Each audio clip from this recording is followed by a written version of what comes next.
Joab was told, "The king is weeping and mourning for Absalom."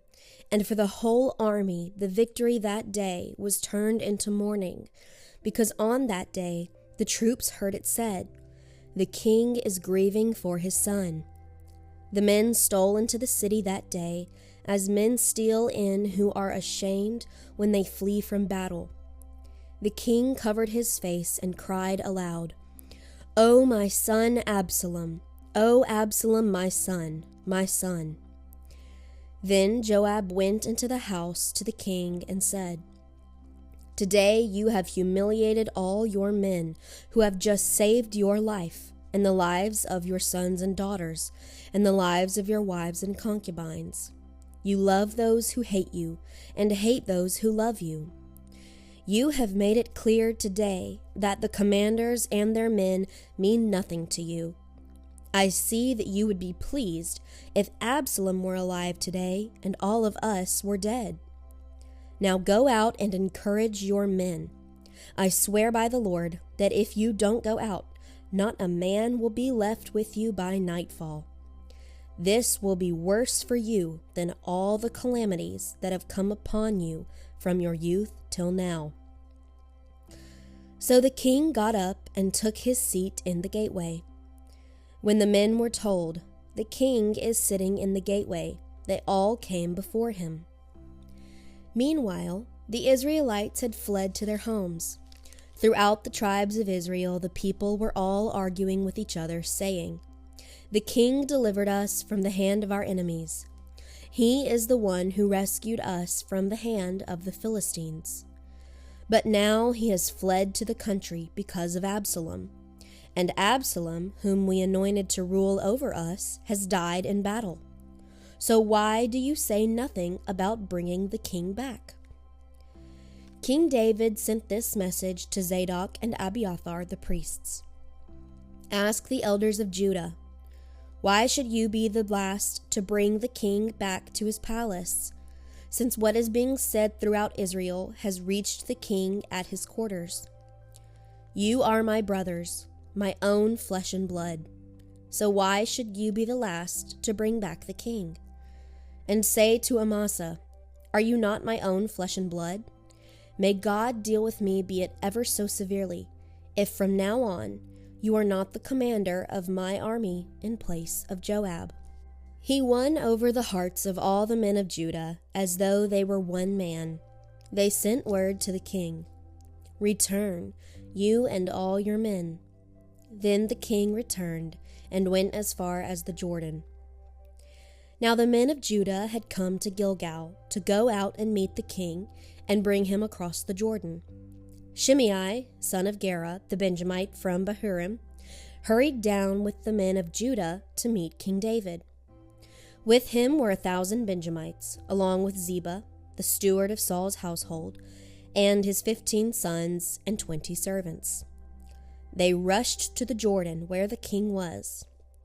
They crossed at the ford to take the king's household over and to do whatever he wished. When Shimei, son of Gera, crossed the Jordan, he fell prostrate before the king and said to him, "May my lord not hold me guilty. Do not remember how your servant did wrong on the day my lord the king left Jerusalem. May the king put it out of his mind. For I, your servant, know that I have sinned. But today I have come here, as the first of the whole house of Joseph, to come down and meet my lord the king." Then Abishai, son of Zeruiah, said, "Shouldn't Shimei be put to death for this? He cursed the Lord's anointed." David replied, "What do you and I have in common, you sons of Zeruiah? This day you have become my adversaries. Should anyone be put to death in Israel today? Do I not know that today I am king over Israel?" So the king said to Shimei, "You shall not die," and the king promised him on oath. Mephibosheth, Saul's grandson, also went down to meet the king. He had not taken care of his feet or trimmed his mustache or washed his clothes from the day the king left until the day he returned safely. When he came from Jerusalem to meet the king asked him, "Why didn't you go with me, Mephibosheth?" He said, "My lord the king, since I, your servant, am lame, I said, I will have my donkey saddled and will ride on it, so I can go with the king. But Ziba my servant betrayed me, and he has slandered your servant to my lord the king. My lord the king is like an angel of God, so do whatever pleases you. All my grandfather's descendants deserved nothing but death from my lord the king. But you gave your servant a place among those who eat at your table. So what right do I have to make any more appeals to the king?" The king said to him, "Why say more? I order you and Ziba to divide the fields." Mephibosheth said to the king, "Let him take everything, now that my lord the king has arrived home safely." Barzillai the Gileadite also came down from Rogelim to cross the Jordan with the king and to send him on his way from there. Now Barzillai was a very old man, 80 years of age. He had provided for the king during his stay in Mahanaim, for he was a very wealthy man. The king said to Barzillai, "Cross over with me and stay with me in Jerusalem, and I will provide for you." But Barzillai answered the king, "How many more years will I live, that I should go up to Jerusalem with the king? I am now 80 years old. Can I tell the difference between what is good and what is not? Can your servant taste what he eats and drinks? Can I still hear the voices of men and women singers? Why should your servant be an added burden to my lord the king? Your servant will cross over the Jordan with the king for a short distance. But why should the king reward me in this way? Let your servant return, that I may die in my own town, near the tomb of my father and my mother. But here is your servant Kimham. Let him cross over with my lord the king. Do for him whatever pleases you."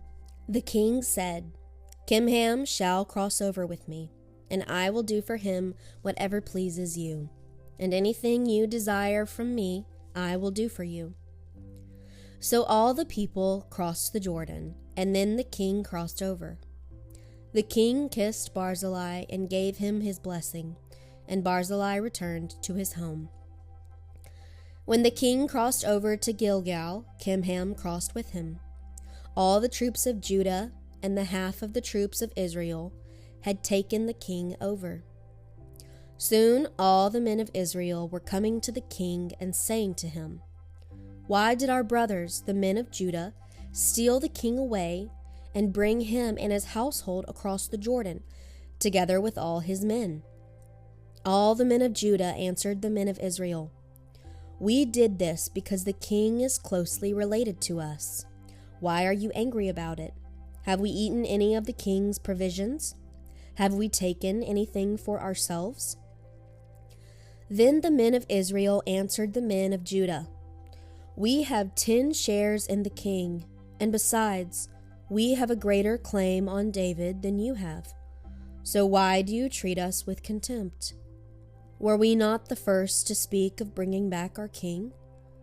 But the men of Judah responded even more harshly than the men of Israel. Now a troublemaker named Sheba son of Bichri, a Benjamite, happened to be there. He sounded the trumpet and shouted, "We have no share in David, no part in Jesse's son. Every man to his tent, O Israel." So all the men of Israel deserted David to follow Sheba son of Bichri. But the men of Judah stayed by their king all the way from the Jordan to Jerusalem. When David returned to his palace in Jerusalem, he took the 10 concubines he had left to take care of the palace and put them in a house under guard. He provided for them, but did not lie with them. They were kept in confinement till the day of their death, living as widows. Then the king said to Amasa, "Summon the men of Judah to come to me within 3 days, and be here yourself." But when Amasa went to summon Judah, he took longer than the time the king had set for him. David said to Abishai, "Now Sheba, son of Bichri, will do us more harm than Absalom did. Take your master's men and pursue him, or he will find fortified cities and escape from us." So Joab's men and the Kerethites and Pelethites and all the mighty warriors went out under the command of Abishai. They marched out from Jerusalem to pursue Sheba, son of Bichri. While they were at the great rock in Gibeon, Amasa came to meet them. Joab was wearing his military tunic, and strapped over it at his waist was a belt with a dagger in its sheath. As he stepped forward, it dropped out of its sheath. Joab said to Amasa, "How are you, my brother?" Then Joab took Amasa by the beard with his right hand to kiss him. Amasa was not on his guard against the dagger in Joab's hand, and Joab plunged it into his belly, and his intestines spilled out on the ground. Without being stabbed again, Amasa died. Then Joab and his brother Abishai pursued Sheba, son of Bichri.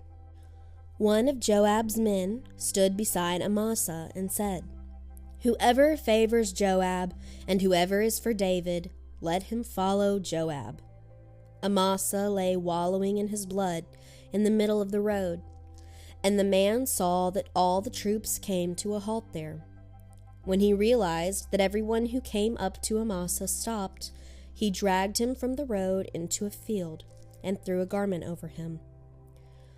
After Amasa had been removed from the road, all the men went on with Joab to pursue Sheba, son of Bichri. Sheba passed through all the tribes of Israel to Abel Beth-maachah, and through the entire region of the Berites, who gathered together and followed him. All the troops with Joab came and besieged Sheba and Abel Beth-maachah, and they built a siege ramp up to the city, and it stood against the outer fortifications. While they were battering the wall to bring it down, a wise woman called from the city, "Listen, listen, tell Joab to come here so I can speak to him." He went toward her, and she asked, "Are you Joab?" "I am," he answered. She said, "Listen to what your servant has to say." "I'm listening," he said. She continued, "Long ago they used to say, 'Get your answer at Abel,' and that settled it. We are the peaceful and faithful in Israel. You are trying to destroy a city that is a mother in Israel. Why do you want to swallow up the Lord's inheritance?" "Far be it from me," Joab replied. "Far be it from me to swallow up or destroy. That is not the case. A man named Sheba, son of Bichri, from the hill country of Ephraim, has lifted up his hand against the king, against David. Hand over this one man, and I'll withdraw from the city." The woman said to Joab, "His head will be thrown to you from the wall." Then the woman went to all the people with her wise advice, and they cut off the head of Sheba, son of Bichri, and threw it to Joab.